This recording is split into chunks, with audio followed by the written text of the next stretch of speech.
This week in CIST 1520, we're going to look at Chapter 13, Programming for Web Forms. In this chapter, we're going to look at how to reference forms and form fields, create calculated fields, retrieve field values and selection list from selection list and radio buttons. Also, how to format numeric and currency data, append field names and data to URLs.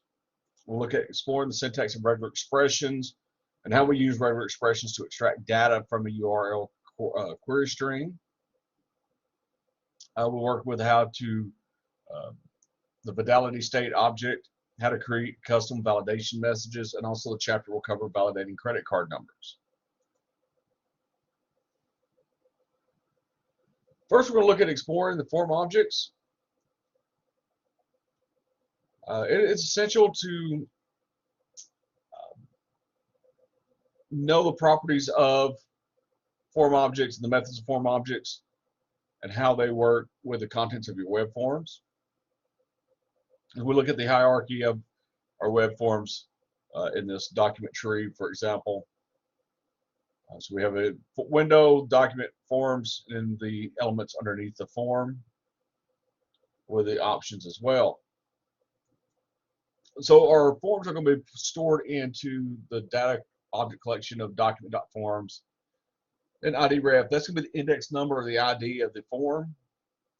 They can also be referenced by using the ID or name attribute. So we see here the document.forms.f name, for example, will be the form's ID name in this example.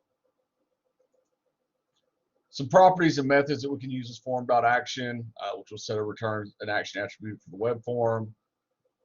Form.length, you'll see a lot that returns the number of elements of the form.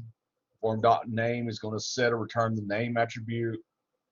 .target will return the target attribute or set the target attribute. Two that you will use a lot will be the .form reset, the form.reset method, and then the form.submit method, which will either reset the web form or submit the web form. Now, your form's input controls, your selection list, text area boxes, fields, they're all organized into the elements collection. So you see the form.elements and then the ID ref. That's the form is going to be referenced to the web form, and ID ref is the index number. These elements can also be referenced by using the name or ID attributes, form.elements.ename. In this case, ename is going to be the element's ID or name. So the example they give us in this is a document.orderform.elements.orderDate. So that would be the element's name.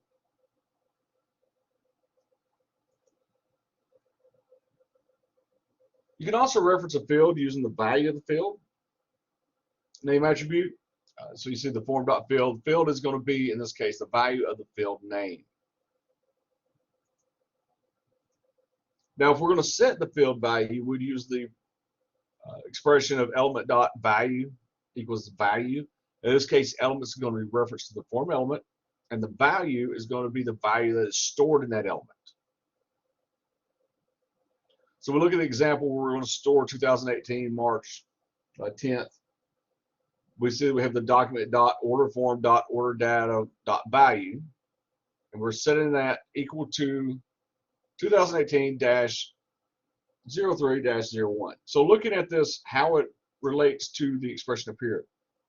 The document.orderform.orderdata is the element. That's the form element.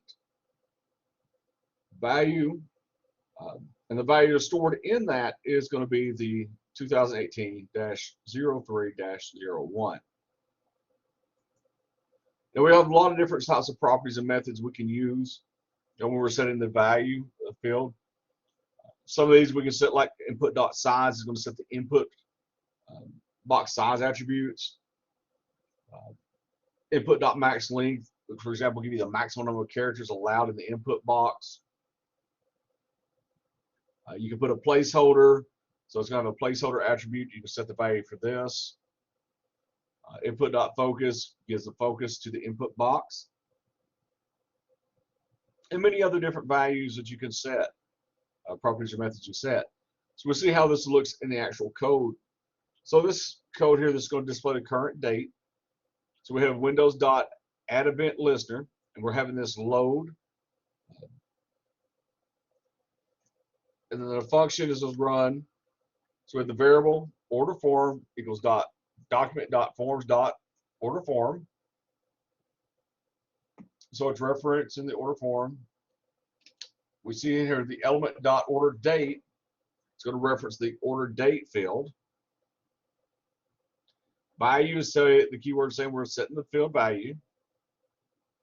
We're setting this now to display the new date, which is set to retrieve the current date and time. And we're using the toDateString method.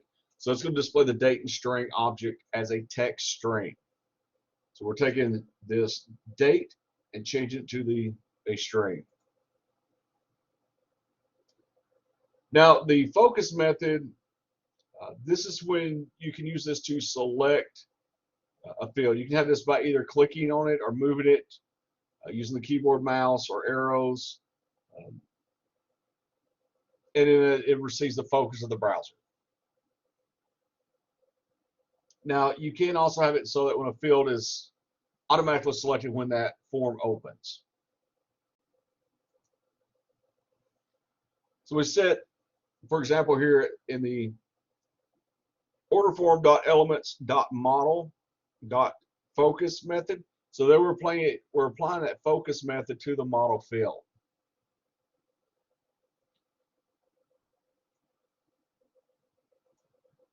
We're saying that's where we're going to start with. You can also work with selection lists with forms. There's a lot of different properties and methods that it can be used with these. Select.length will determine the options in the selection list, the number of options. Select.size, for example, the number of options displayed in the selection list. We have all kinds of different options in here that you can set.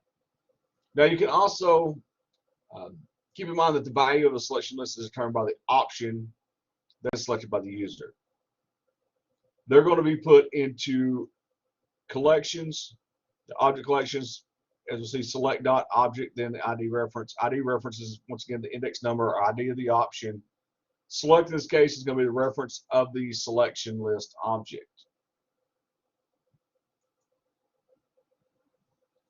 Some properties we can work with for selection lists include option.index with the index number of the option. That's within the options collection.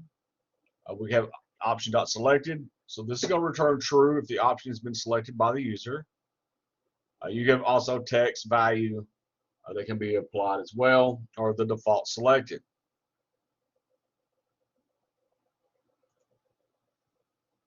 The select index property, that returns a value of the selected option from a selected list. So we see an example here. We have a order form. We have a variable of model index, and a variable of model value. Okay, so in these,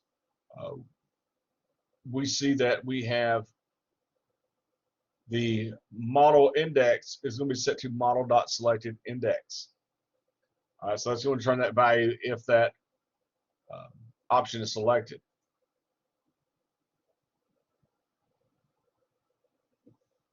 This is calculating the cost of the models ordered. So we see that we do have the calculate order function. In here, we're looking at the part where we're going to calculate the initial cost of the order. So we have our variable m-index set to order form.elements.model is a selected index. So that determines the index of the selected model option. The cost is going to return, the m-cost variable is going to retrieve the value of the selected model's options. And then the quantity is how many was chosen in that field. We're then going to calculate that. So we're looking at the variable initial cost. So we're taking the m-cost value here, and we're going to multiply it by the quantity. So how much does the item cost times how many will we buy? In this case, we're going to store that in the order forms.elements dot initial cost value, and we're going to set that to the value of the variable of initial cost.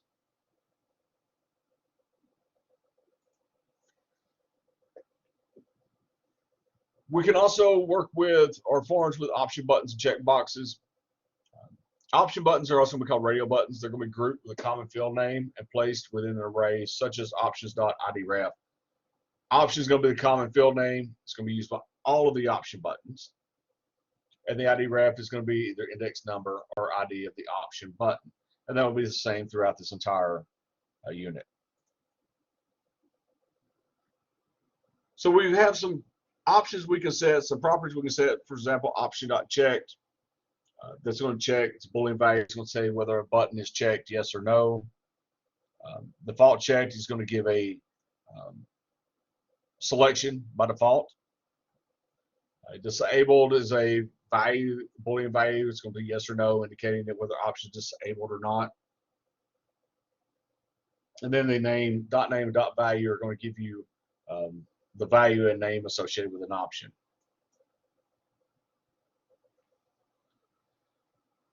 If you're going to get a value for check option buttons without using a for loop, you would use the CSS indicator input set to name equal protection and checked. Especially you're checking to see if that option is chosen by the user.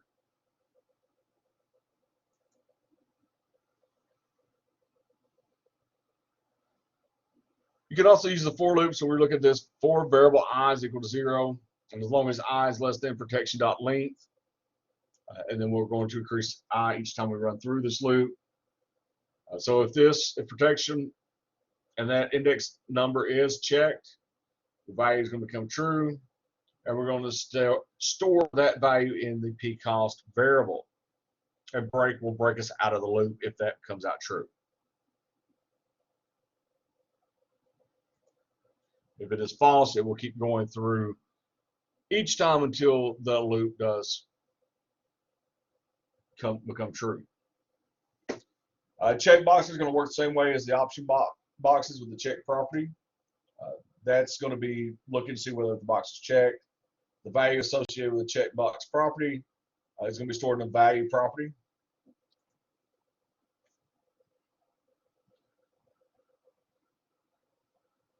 So in this case, we're looking at the calculation of the order form. First, we're going to take the initial cost and we're going to add it to the pcost. So we're going to look and see, did they purchase the purchase plan? Then we have our sales tax will be calculated. And finally, our total cost will be selected at the bottom here.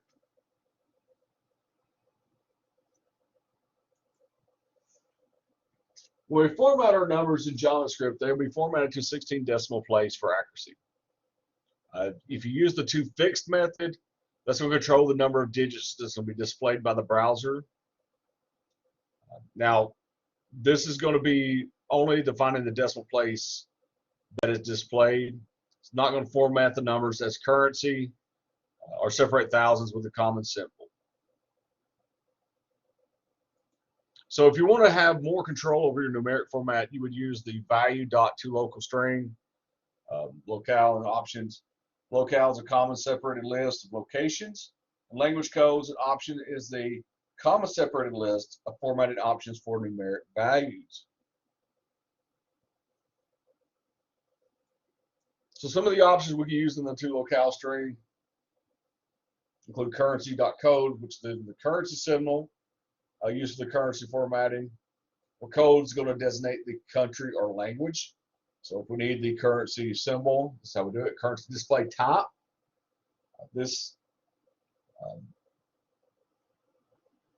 In this case, the currency text is used to display where the type is a symbol for the currency symbol. Code is for the ISO currency code or the name of the currency name.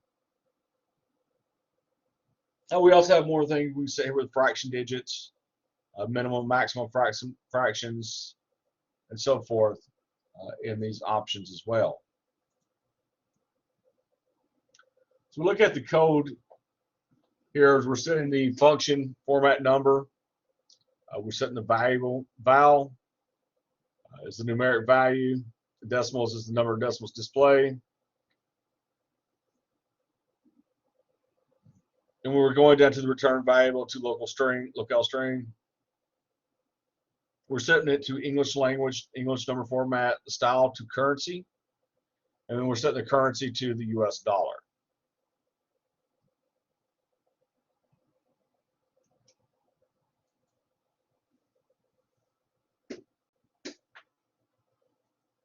There are form events that can happen, so JavaScript supports event handlers to respond to the action that a user takes within the form.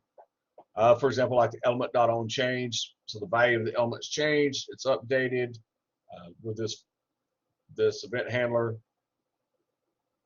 Form.onSubmit will let the browser know that the form has been submitted. OnBlurs, where the element has lost its focus. OnFocus is where the element has received the focus. We have all kinds of different event handlers. So what we're going to look at here is to the calculate order function. So in this case, the user changes the quantity of items ordered. So we have the event handler of the order form.elements.quantity.onChange. And when this happens, they're going to run the calculate order function again. You use the onClick event handler if you're going to use options for buttons and check boxes. So with this, the user has changed the number of quantities. So we're going to run the calculated order function. In this, you'll see that we have the onChange event handler. It's going to look through the options once again here. For the protection field, we've got an onClick event handler for each button that runs through as well when they are checked. You can also work with hidden fields. They're used to store data, important data. Now, this is something that's going to be available to programmers and removed from the user's control. So looking at the fields we have here, we have order fields or hidden fields of the order forms, of the model name, and the protect name value.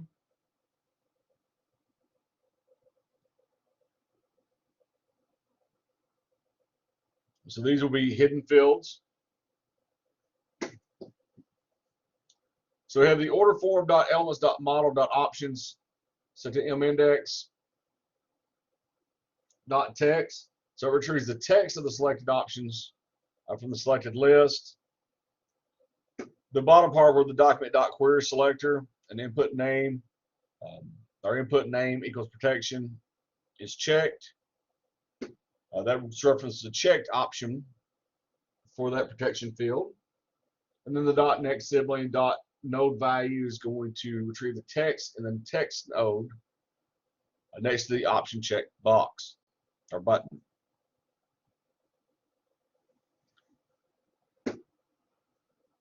You can also append form data to the URL.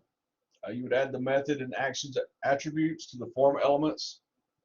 As we see here is a form with the method is set to get, and the action is set to URL. URL in this case is going to be the URL of the page which the form data has been appended. So we look at the general format of the URL. We have the values up here, the server path file. In this case, server path is the server name and path names for the web page. File is the name of the web page.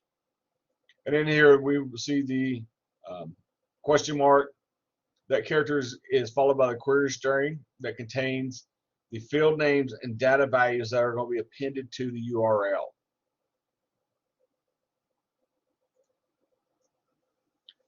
Location object stores the current location of a web document.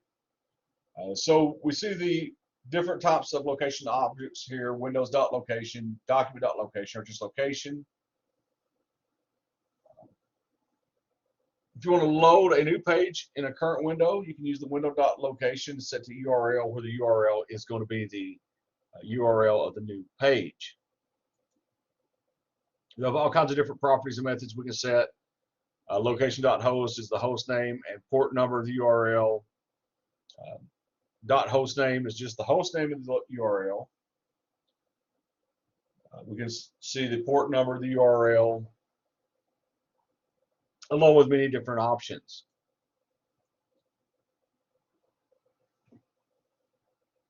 So we're looking at the variable form data. We've got it set to location, which references the location of the current page.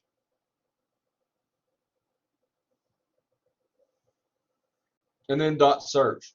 That returns the query string portion of the location URL. Now, our text string objects are going to be created implicitly. So it's when you store any text string value in a variable, or when you extract text strings from a web form field or location URL. So it's going to be exactly as it was there.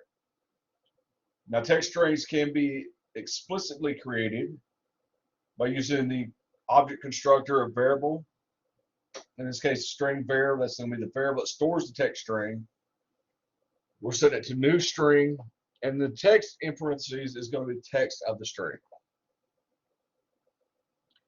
We can also extract substrings from a text string using the string.character@I. Okay, in this case, string is going to be the string object, and I is going to be the index value of the character. The character@ method's only going to extract a single character.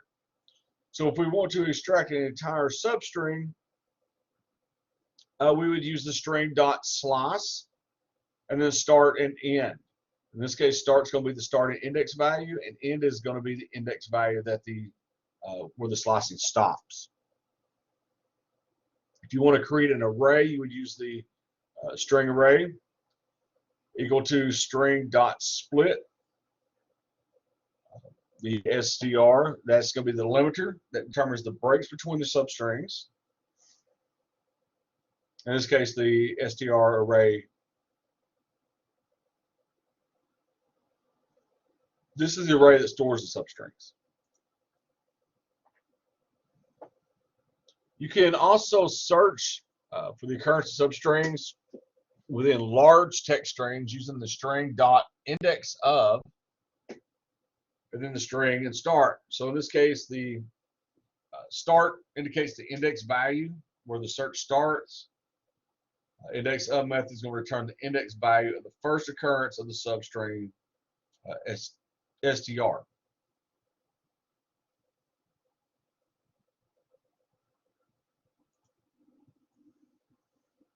Regular expressions are text strings that define a character pattern.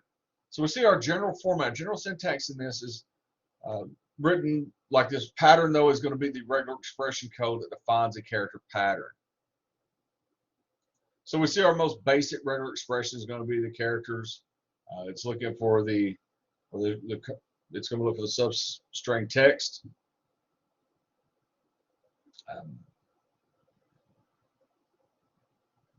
You can specify the beginning and the end of regular expressions.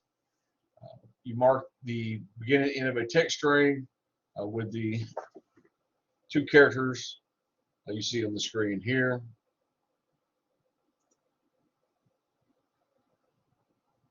You can also set regular expression flags.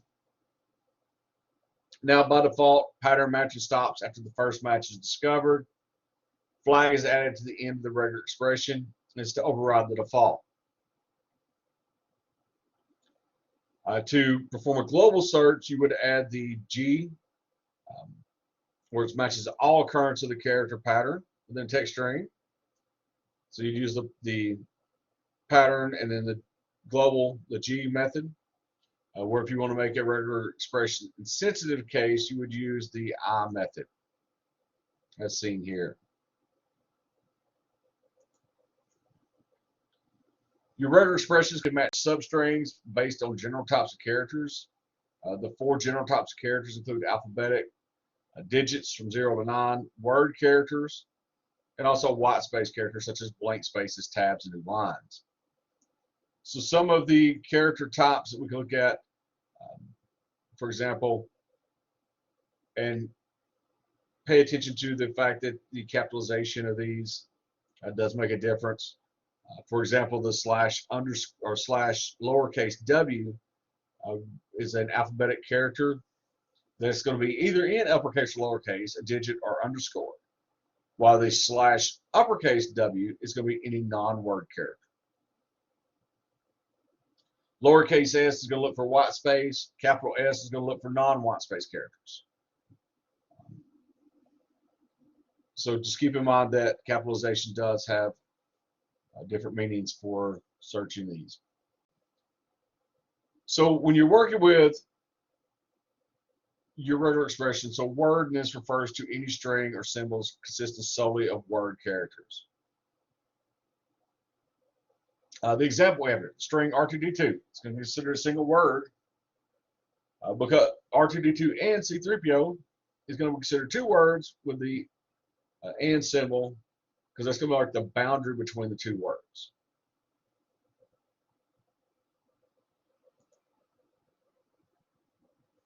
The character class is used to limit the regular expression to select groups of characters.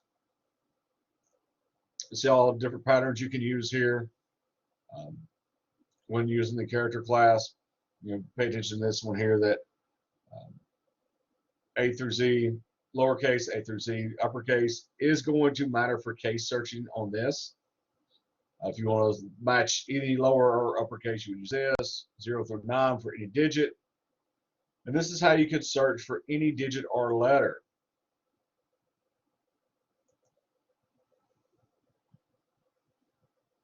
The end character represents the number of times to repeat a character. In this, you can search for or specify the exact number of times to repeat a character. We do have some other repetition characters you can use. The asterisk repeats 0 or more times. Question mark is 0, 1, and so forth. And you can specify in here, for example, if you put 12, it's going to repeat exactly 12 times. In this one, you can put in, and it repeats at least how many times you would specify it. N and M can give you a range, so you can say you want it to run at least 15 times, but no more than 25 times. So you would put 15 for the N and 25 for the M. Escape sequences are used by prefacing the character with a backslash character. That's going to indicate that the character that follows it should be interpreted as a character and not a command. We do have a couple of different escape sequences you can look at in these codes, and you can use these. Some of these may be, for example, a new line, character turn, a tab. These are different options you can use.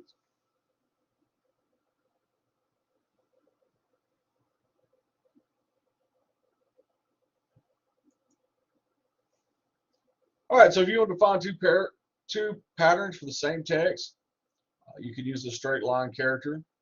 See the pattern 1, and then the straight line of pattern 2. Pattern 1 and pattern 2 here are two distinct patterns. If you want to group character symbols as a single unit, you would use the syntax of putting the pattern inside the parentheses. A regular expression literal. This is used to directly enter code of a regular expression in JavaScript. So we see an example here of the regex variable. And this is storing a regular expression as this variable. You can also have a regular expression being defined as a new using the new regex expression method, as you see here. In this case, the pattern is the regular expression pattern, and flags are any modifiers that are added to the pattern. One of the advantages of this is being able to store regular expressions as variables. Keep in mind, though, that regular expressions have their own methods, as they are another type of JavaScript object. We see a bunch of different methods that we can use for regular expressions. For example, the str.search, regular expression. So it's searching the str for a substring matching the regular expression. And it's going to return the value of -1 if no match is found.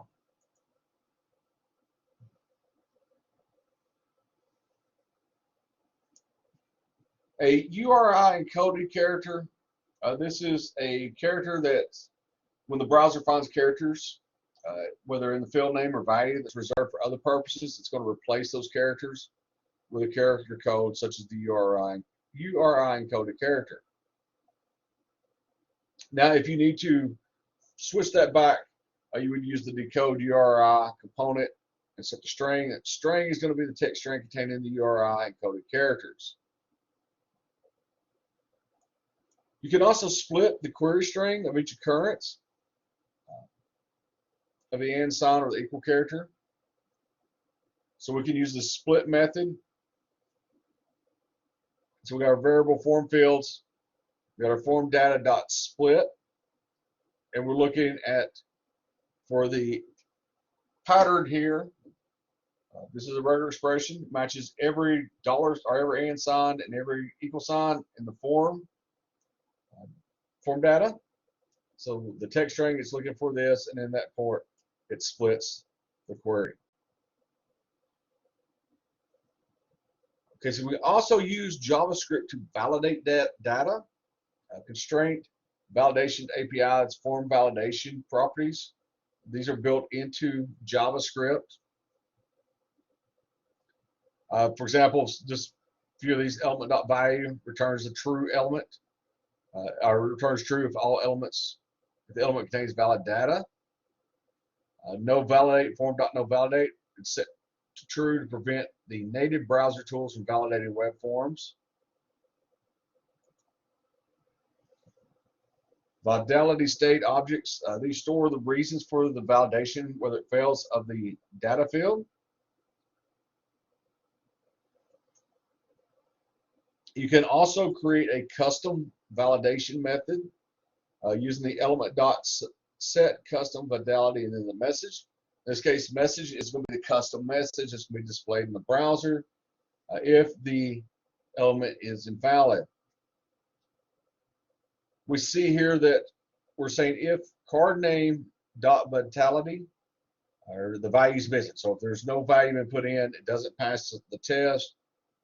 We're going to have a pop-up here that's going to give an error message back to the user saying that you enter your name as it appears on your card. So if this is true, this happens. Else, we're going to have no pop-up error message. That field is going to be valid.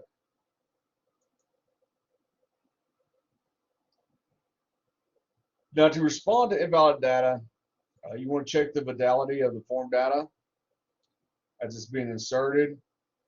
You would use the event handler or event listener for the input event. So this purpose is to catch the data before it is submitted.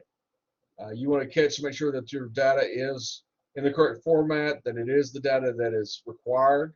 So you add an event handler.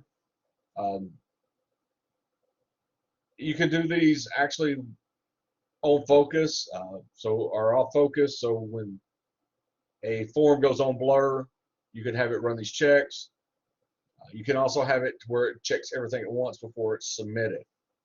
So you can do these by individual form fields, or you can do it when the document is ready to submit it, the form is ready to submit it. So we're seeing on this one here, we've got the function run submit, and here we're going to validate the name. So in this, when the user clicks the submit button, so on click, it's going to run the submit, or it's going to use the function run submit, and then there's going to validate the name. This is like I said, once again, you can have this happen when they submit the entire form, or you can have it do it individually from different fields.